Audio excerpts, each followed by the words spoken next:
Hello dear students, Khan chemistry live YouTube channel पर आपका स्वागत है।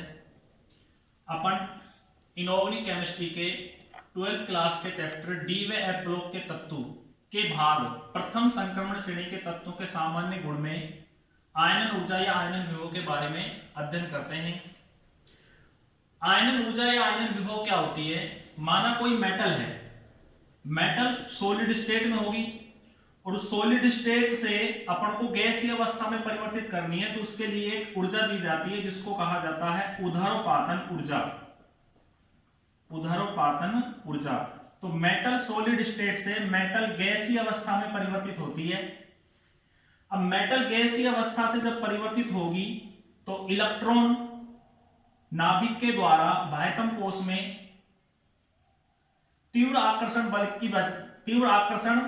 बल की बजाय ढीले या कम आकर्षण बल से बंधे हुए पाए जाते हैं। अतः इसके बाह्यतम कोश से, अतः गैसीय परमाणु या गैसीय मेटल के बाह्यतम कोश से एक इलेक्ट्रॉन को मुक्त करने के लिए जो ऊर्जा दी जाती है उस ऊर्जा को कहा जाता है आयनन ऊर्जा या आयनन विभव, जिसको अपन आयनाइजेशन पोटेंशियल कहते हैं। आयनाइजेशन पोटेंशियल फर्स्ट यानी कि प्रथम आयनन ऊर्जा, और वो मेटल या एटम किस अवस्था में परिवर्तित हो जाता है? आयनिक अवस्था में परिवर्तित हो जाता है। तो परिभाषा क्या हुई कि किसी भी गैसीय विलगित परमाणु के बाह्यतम कोश से एक इलेक्ट्रॉन को मुक्त करने के लिए दी जाने वाली ऊर्जा उसकी प्रथम आयनन ऊर्जा या आयनन विभव कहा जाता है। अब अपन प्रथम संक्रमण श्रेणी के तत्वों के सामान्य गुण में एक क्वेश्चन का अध्ययन करते हैं। माना एक क्वेश्चन है कि क्रोमियम तथा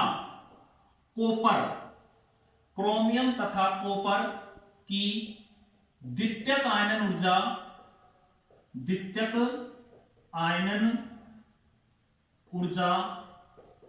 Ip2, द्वितीयक आयनन ऊर्जा Ip2 का मान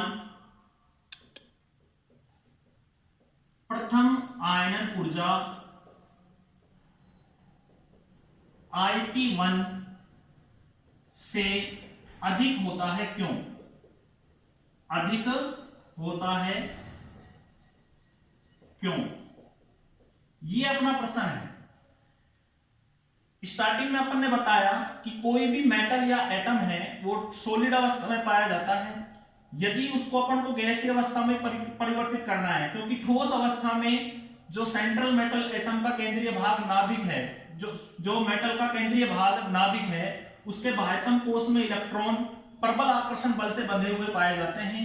अतः उनको आसानी से मुक्त नहीं किया जा सकता, इसलिए उसको गैसीय अवस्था में परिवर्तित करना पड़ता है। उसके लिए एक ऊर्जा दी जाती है जिसको ऊर्ध्वपातन ऊर्जा कहते हैं।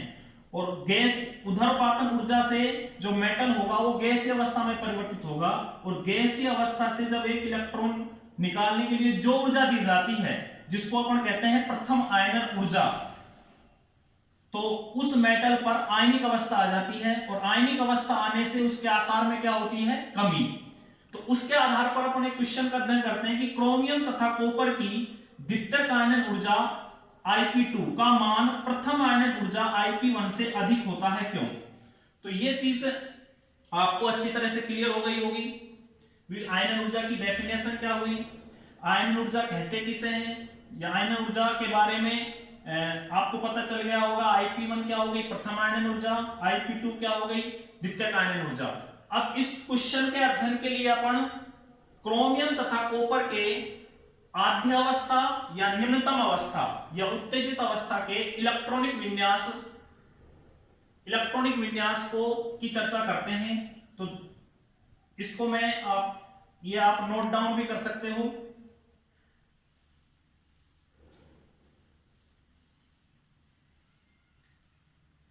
क्रोमियम का एटॉमिक नंबर जो होता है वो 24 होता है। इसका इलेक्ट्रॉनिक कॉन्फ़िगरेशन की बात करें तो argon 18 3d4 4s2 3d4 4s2, यानी कि इसके बाह्यतम कोश का जो अपने सामान्य इलेक्ट्रॉनिक विन्यास है वो हो गया 3d4 4s2, या इसके आद्य अवस्था आद्यावस्था या निम्नतम अवस्था, आद्यावस्था या निम्नतम अवस्था या उत्तेजित अवस्था की बात करें,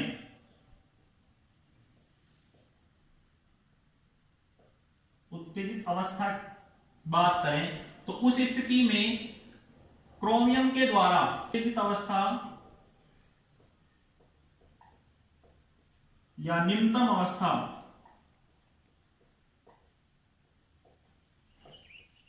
में क्रोमियम की स्थायित्व का इलेक्ट्रॉनिक विन्यास आर्गन 18 3d5 4s1 होता है, क्योंकि 4s कक्षक की ऊर्जा 3d कक्षक की तुलना में कम पाई जाती है, इसलिए इलेक्ट्रॉन का स्थानांतरण d ऑर्बिटल में हो जाता है, इलेक्ट्रॉन का स्थानांतरण d ऑर्बिटल में हो जाता है। तो इसके बाह्यतम कोश का जो इलेक्ट्रॉनिक विन्यास है, अगर अपन बात करें 4s कक्षक की और 3d कक्षक की, तो हुंड के नियम के अनुसार दोनों का इलेक्ट्रॉनिक विन्यास अर्धपूरित होता है, और अर्धपूरित और पूर्णपूरित इलेक्ट्रॉनिक विन्यास वाले तत्वों का स्थायित्व सर्वाधिक होता है। ये किसने बताया? हुंड वैज्ञानिक द्वारा बताया गया, जिसमें कहा कि अर्धपूरित तथा पूर्णपूरित इलेक्ट्रॉनिक विन्यास का स्थायित्व सर्वाधिक होता है। अब इसके क्रोमियम के अपन प्रथम आयनन ऊर्जा की बात करें तो बाह्यतम कोश में 4s कक्षक से एक इलेक्ट्रॉन का निष्कासन हो जाता है, एक इलेक्ट्रॉन का निष्कासन हो जाता है, जिससे विन्यास 3d5 4